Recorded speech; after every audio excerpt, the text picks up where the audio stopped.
जीवन का उद्देश्य है ईश्वर लाभ। कर्म तो आदि कांड है, जीवन का उद्देश्य नहीं हो सकता। फिर निष्काम कर्म भी एक उपाय ही है, उद्देश्य नहीं। शंभू ने कहा, अब यही आशीर्वाद करो कि जो पैसा है वह सद्व्यय में जाए, अस्पताल डिस्पेंसरी बनाने में, सड़क मार्ग कुएं बनाने में। मैंने कहा, ये समस्त कर्म अनासक्त होकर कर सकना तो अच्छा है, किंतु यह है बड़ा ही कठिन। और जैसे भी हो, यह स्मरण रहे कि तुम्हारे मानव जन्म का उद्देश्य है ईश्वर लाभ, अस्पताल और डिस्पेंसरी बनाना नहीं। कल्पना करो, ईश्वर तुम्हारे सामने आए हैं, आकर कहते हैं तुम वर मांगो। तो फिर क्या तुम यही कहोगे कि मुझे कुछ अस्पताल डिस्पेंसरी बनवा दो, अथवा कहोगे हे भगवान, जैसे भी हो आपके चरणों में शुद्ध भक्ति हो जाए और जैसे आपको सर्वदा देखता रहूं।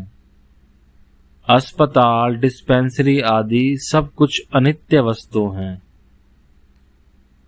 ईश्वर वस्तु और सब अवस्तु। उनके प्राप्त होने पर बोध होता है कि वे ही करता हैं, हम अकर्ता। तब फिर क्यों उन्हें छोड़कर नाना कर्म बढ़ाकर मरूं? उनकी प्राप्ति हो जाने पर उनकी इच्छा से अनेक ही अस्पताल डिस्पेंसरियां हो सकती हैं। इसीलिए कहता हूं, कर्म आदि कांड है, कर्म जीवन का उद्देश्य नहीं। साधन करके और भी आगे बढ़ो, साधन करते करते और भी आगे बढ़ने पर अंत में जान सकोगे कि ईश्वर ही वस्तु है और सब अवस्तु। ईश्वर लाभ ही जीवन का उद्देश्य है। एक लकड़हारा वन में लकड़ी काटने गया। हठात एक ब्रह्मचारी के संग मेल हो गया। ब्रह्मचारी ने कहा, अरे भाई आगे बढ़ो। लकड़हारा घर लौटकर सोचने लगा कि ब्रह्मचारी ने आगे बढ़ने को क्यों कहा। इसी प्रकार कुछ दिन व्यतीत हो गए। एक दिन बैठे बैठे उसे ब्रह्मचारी की बात स्मरण हो आई। तब वह मन ही मन में कहने लगा, आज मैं और आगे जाऊंगा। वन में आगे जाकर देखता है कि चंदन के असंख्य वृक्ष हैं। तब आनंद से भरपूर होकर वह चंदन की लकड़ी ले आया और बाजार में बेचकर बहुत अमीर आदमी हो गया।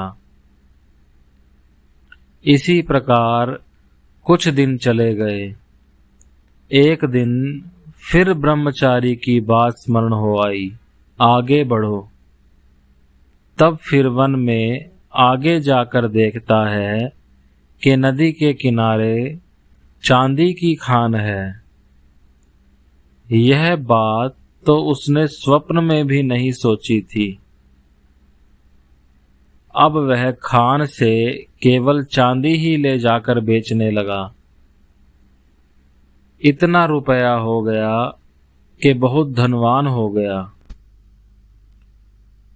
फिर और कुछ दिन बीत गए।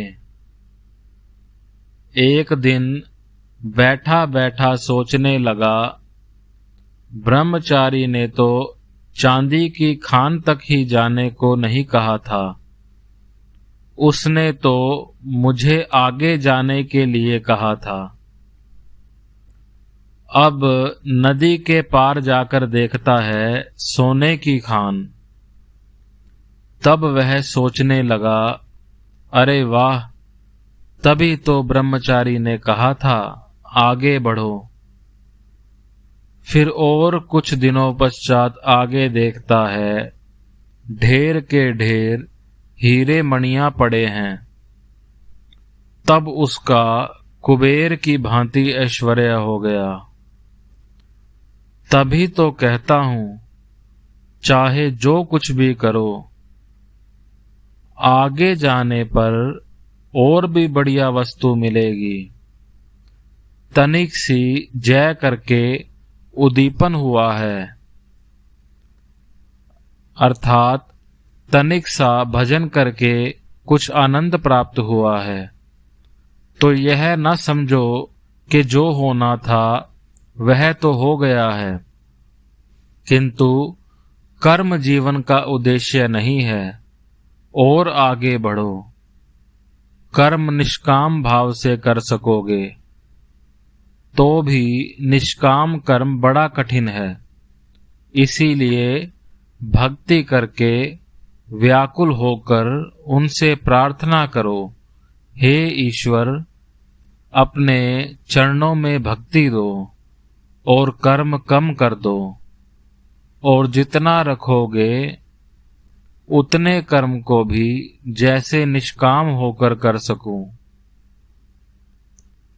और आगे जाने पर ईश्वर को पालोगे, उनका दर्शन होगा, क्रमशः उनके संग परिचय होगा, बातचीत होगी।